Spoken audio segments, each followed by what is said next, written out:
24 minutes before 8 here on Morning Live. Now, matric learners are getting ready to sit for their final examinations, and both educators and parents are working very hard to support them. Although last year's matric results improved slightly, there's still concern that the number of matriculants who obtain excellent results is very low. A study has shown that more than 1.3 million grade 1 learners who started schooling in 1999 did not reach the final phase of schooling. The study also shows that 44% of those grade 1 learners made it to matric in 2010.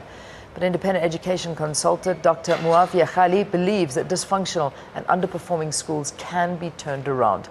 Dr. Gallie is in studio with me. Good to have you. Welcome to Morning Live. Thank you very much. What does the decline in schooling really mean? I mean, some learners have actually failed, others dropping out schools completely.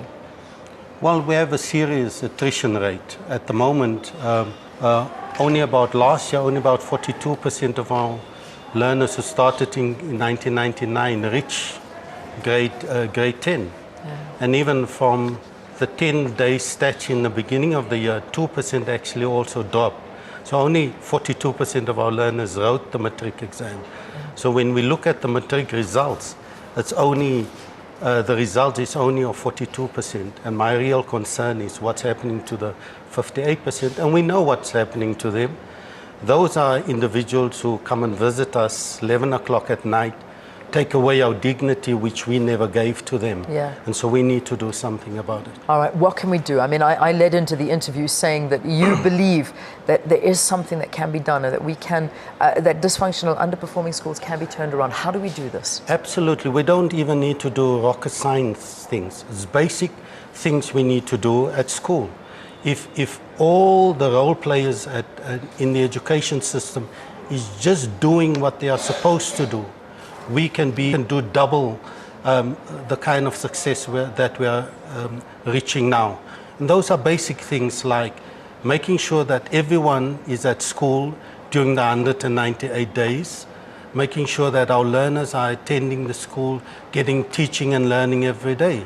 So there are policies which we have on paper, but we don't implement it. For example, in the law, our learners are qualifying for 27.5 hours per week. Our schools are not giving, most of our dysfunctional and underperforming schools are not giving them those learning times. Yeah, we've been looking at a graph on the screen at the moment, and I mean this graph is absolutely devastating. We're looking at, well, we mentioned this in the intro. I mean, 1,318,932 learners starting in 1999, and then when we look at 2010. Only 579,384 of those actually make it to grade 12. What happens along the way? Why do they drop out? Where does the problem lie? What age predominantly start leaving school and not wanting to continue? Well, quite frankly, we for one, is that we are not focusing on retaining our learners. We are at the moment focusing on input, meaning how many of our kids can get to the schools, but we're not spending enough time making sure that they actually stay at school. Yeah. I certainly believe it's the attitude of educators in the system. We need to start believing, or we need at every learner as our own child. And so we need to care deeply about every child in our school. Yeah. If I'm a teacher and I've got 40, 45, 50 learners, I need to care about individually about them as if I would care about my personal child. If I'm a principal, I need to care about every child through my gate. Absolutely. And not only care about a 40% or 10%. In education, we love talking about the 5-10% of brilliant learners.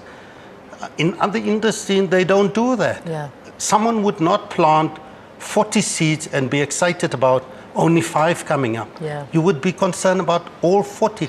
And those are not even human beings. We work with human beings. Yeah. I mean, we nourish the future generations. We want this country to succeed. The key is in education. The key is in our teachers. We had another graph on screen there, and that was just talking about, if we can put that one back up, there you go.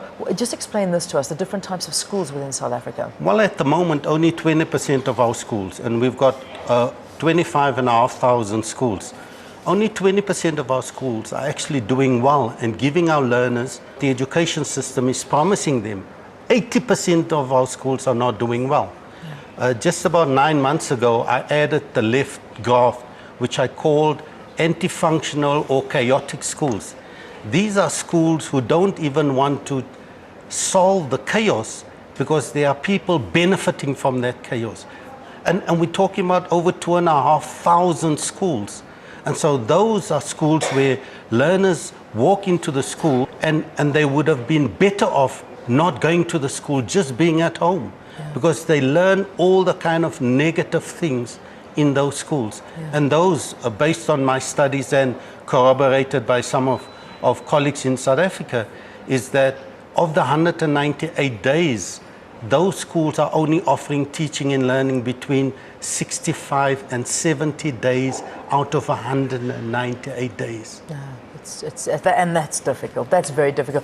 Just very quickly, let's end off this conversation by, we've been quite harsh on teachers, saying that, you know, a lot of the responsibility lies on the teachers. But, you know, parents, this is a huge thing. Your children come home, they've got homework, they have to study, they have to do this. And as a parent, I think it is your responsibility as well to make sure they do it. And never mind make sure they do their homework and study, but actually to get them to school and make sure that they're there.